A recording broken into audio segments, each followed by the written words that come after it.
happening as the CIA warns. Despite efforts to wipe out ISIS on the battlefield, the terror group still poses a growing threat. I want to bring in CNN Pentagon correspondent Barbara Starr and former Senate Intelligence Chairman and host of CNN's new show, Declassified, Mike Rogers. Barbara, but first of all, tell us what Mr. Brennan said before senators today. Well, a very astonishing, perhaps, set of remarks by the CIA director because they were so blunt and they were so much in public. For those who follow it, maybe it wasn't a big surprise, but it was a very public acknowledgement that the war against ISIS is only having some limited success on the battlefield, perhaps. The CIA director making a couple of key points. I just want to quickly read those to you. He says, despite all our progress against ISIL on the battlefield and in the financial realm, our efforts have not reduced the group's terrorism capability and global reach. And as you mentioned a couple of minutes ago, Carol, he also talked about the fact that, in his words, that ISIS is training and attempting to deploy operatives for further attacks. ISIL has a large cadre of Western fighters who could potentially serve as operatives for attacks in the West. So what John Brennan, the CIA director, is talking about is something perhaps quite different than what appears, at least, to be emerging in Orlando, someone who was self-radicalized, who got a lot of inspiration, if you will, off the internet. He's talking about operatives directed by ISIS with the capability of coming to the West. Airstrikes, ground troops, they do some good, but they are far from able to fully defeat ISIS. Carol? And Mike, you're the former Senate and Intelligence Chairman. As you were listening to Mr. Brennan today, what went through your mind? Well, when you think of the administration coming out a couple of weeks ago and saying that the travel to Europe this summer is ill-advised, and then you lay that on top of what the CIA director said today, which was pretty aggressive when it comes to their public position on ISIS, we have a huge and growing problem with ISIS. It means there's two kinds of attacks that they're trying to conduct.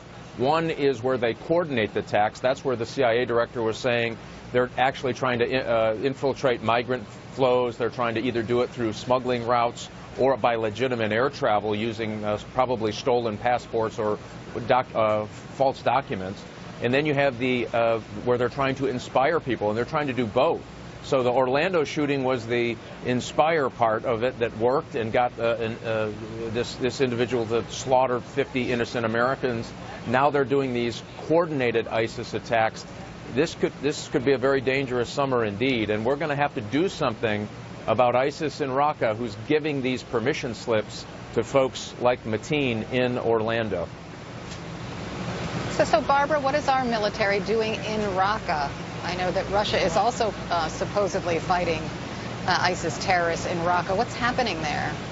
Well, you know, Raqqa is a very key center. It is ISIS's self-declared capital in Syria, where it has been believed for many months that the leadership of the organization has been in and around that area, though they may have moved recently.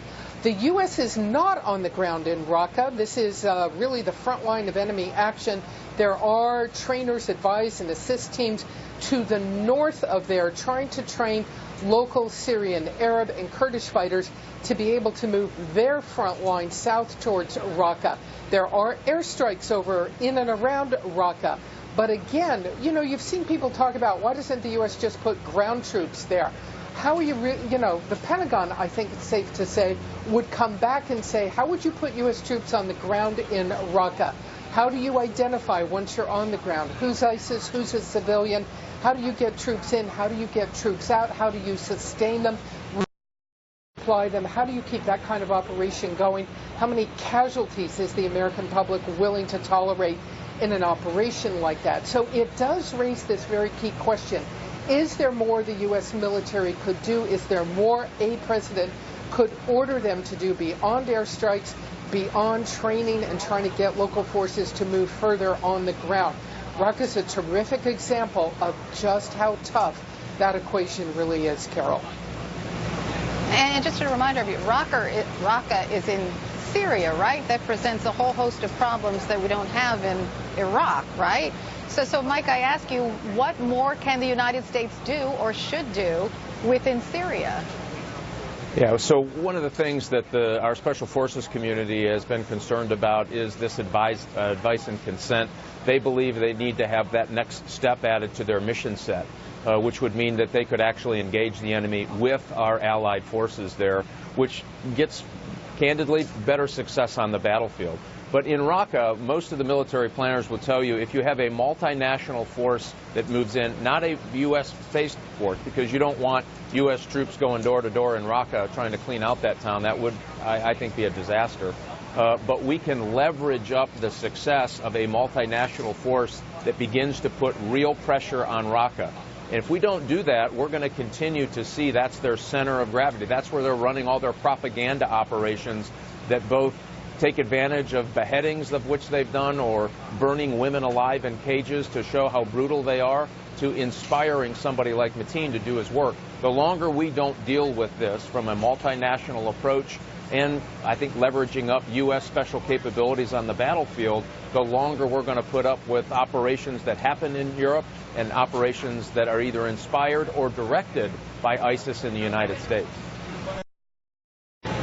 So, Mike, in your opinion, does either presidential candidate, presumptive presidential candidate, is that on their agenda? Because we only hear about things like banning Muslims or bombing out of countries. And Hillary Clinton seems to be going along the Obama route, right? And you just heard from the CIA director that, you know, we're still kind of losing to ISIS in a way. So in your opinion, is either presidential candidate hitting the mark when it comes to fighting ISIS? I don't think so, but here's why. The American public has really not engaged in a conversation about what it's going to take to defeat ISIS. In American politics, we're switching to some very important issues we're going to have to deal with around the shooting, but not the most important issue, which is why did he do it? He did it because ISIS inspired him to do it, and they're doing it from Raqqa because they have this safe haven and controlled ground. And so we're going to have to, leadership is important on this issue. I think Republicans and Democrats are going to have to come together. We should authorize this president to take further action by use of military force against ISIS wherever they work, train, and supply themselves.